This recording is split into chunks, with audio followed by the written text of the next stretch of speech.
7 minutes past 8. Welcome back to Sunrise Daily. We're coming to you live from Abuja, where the World Pension Summit for Africa is scheduled to hold.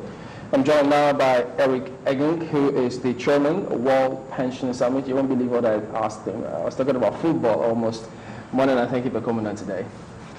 Well, let's talk about pensions now. That's what we're here for.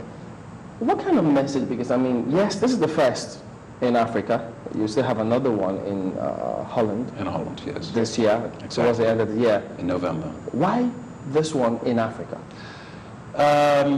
Well, first of all, it's the 10th anniversary of PENCOM and the Pension Reform Act, of course, and that's a good opportunity to share the insights worldwide and also within Africa of the latest innovations and best practices on the pension schemes.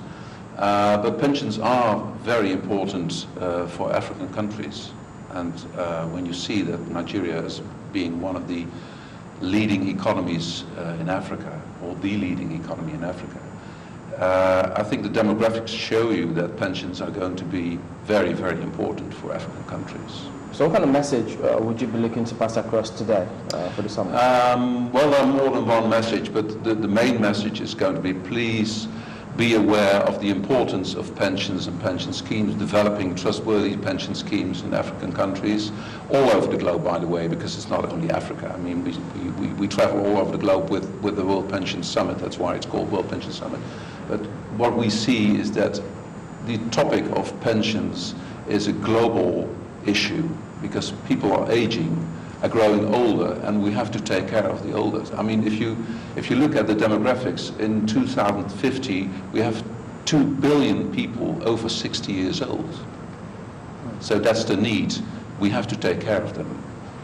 Do you have, are you going to be sharing maybe specific cases, what you went through at the TV stage in your region and how we could benefit from that here as well? Yes, absolutely, absolutely. There are cases from all over the globe, from African countries, on the investment side, on the regulatory side, cases on how pension schemes are being built. So we try to get best practices, sometimes also worst practices, because you can learn from worst practices as well. I mean, it's not only best practices.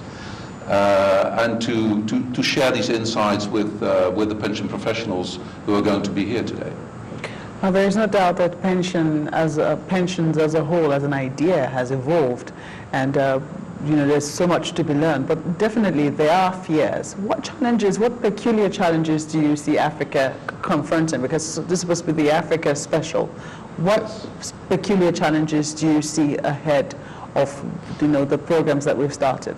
Well, the investment part is, of course, a very important one, because what are you going to invest in? Is it infrastructure? Is it housing? Is it healthcare, etc.? So investment is an important challenge you have to face, because you want to have a return on investments, because of, well, you want to invest your money in a firm way.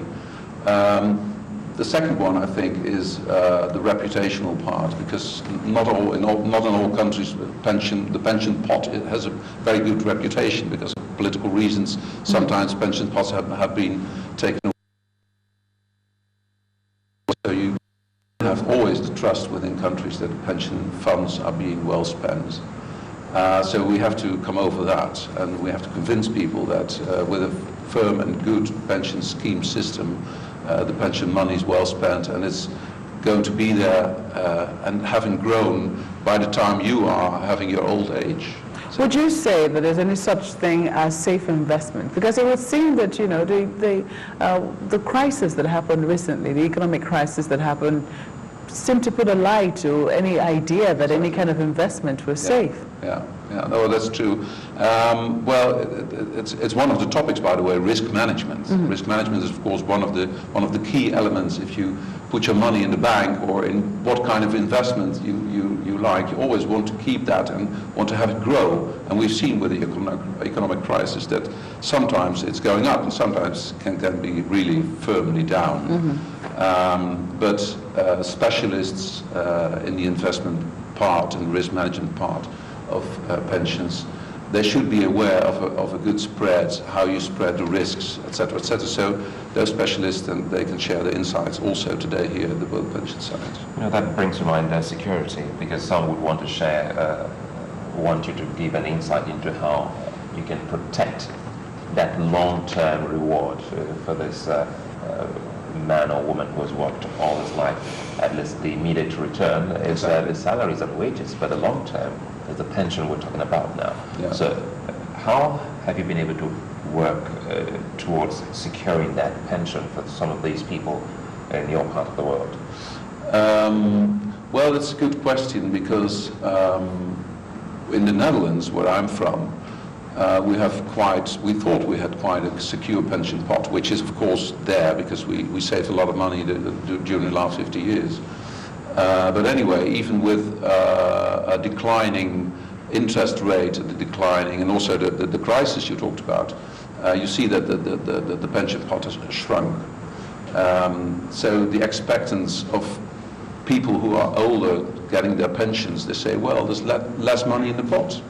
So that's what it's all about. So we have to also create the right expectancy of what is going to be there. What are we expecting together with each other? How we can create the right vision of the older age and the financing of the older age. So it's always a risk. There's never be a zero risk element in that. That doesn't exist. So how does it operate? You also have your own administrators. Yes. Who run this. It's a matter of transparency as well. Communications, telling about how things work, what you can expect, how things are being run, how the investments are being done. So transparency is a key element. I see that's kind of what you'll be speaking about today. Strategic communication and yes, that's tomorrow. That's tomorrow. Tomorrow, beg your yes, pardon. yes. Okay, but what do we expect when we see focuses or plenary sessions like technology in pensions? What would that be about? Well, technology in pensions is about technical schemes, how you build up a pension system. And it's also about technology of how you perform the back office administration, for example. And if you don't have a good administration, you can't be transparent on what you're doing with the money. So it's the one thing has to do with the other one. That's what about, because you also will be talking about, this summit, social security reform. What about economies that don't have or a viable social security system? What would the case be? How would they manage this? Well, then you have undoubtedly the trouble with the poverty. Because if you don't take care of the poor people, what kind of society are you there? Then you have a problem. And if you don't take care of the poor people, you will have any kind of problems you see around in the newspaper every day. You said something about creating the right expectations. In Nigeria, the pension reforms just began in the last 10 years, and they're moving gradually. To get more people on board, a fantastic story has to be painted. A solid foundation, thankfully, has been laid. But to attract more people, there has to be success stories. With benefit of hindsight, the experience in the Netherlands, for instance, and the stories that we hear from other parts of Europe, what do you think could have been done differently? Because now we understand that people have to work longer so that they can get some of the pension, because, as you rightly put it, there's not a lot left in the pot. There's not as much as used to be in the pot as there is there. What would you say, with benefit of hindsight, could have been done? We raised that question earlier, just recently, with the acting DG, and she did say that she doesn't quite see us going down that route. Well, if you look at what we have learned in European countries specifically, is that in the days that the economy was blooming and everything went through the roof, people were expecting so much money, so you can double or triple the money you put in the bank or in the saving account or whatever. And if you project that on the private pensions part, you see that insurance companies sort of try to overpromise what people could expect from their investments. So there is some competition between... Exactly, there's a competition, but I think, and that's one of the points I'm going to address tomorrow, the internet has changed the communication arena totally, because people are not only listening to what companies or organizations say, they are intervening and they are having a dialogue on the internet about what they really mean themselves and what they think about that. So there's a dialogue. In the old days, let's say 6 years ago, just companies were addressing their clients and they were trying to convince them of their proposition. And now people are really, because of the internet, about YouTube and about Skype and all kind of things, people are talking to each other on the internet about their experience. And that's vital. So this summit, would it be the first of many in Africa, Nigeria? We hope so, yes. Okay. Hopefully it starts for many, many years. All right, we'll look forward to catching up with you at the summit. But before you go, let me ask you one question on football. Yeah. I'm wondering, pardon me guys. Mr. Van Gaal, he's Yes. great, huh? As a matter, he's going to go to Manchester United Yes, much yes. later. Do you think Krul should start? Because that was a fantastic change at that time. Do you think he should start the next match against Argentina? Well, I know Argentina is a very firm team, and they're very strong, they're very tactical, but I think we're going to win. 1-0, 2-1. Something like that, yes. All right, that'll be a great match to watch, guys. Okay, yes. Thank you for coming on. Eric Eggink is the chairman, World Pension Summit. He will also be speaking at the summit today. We'll catch up with him much later. Thank you for coming on this morning. Thank you. We'll be back after this break. Join us again.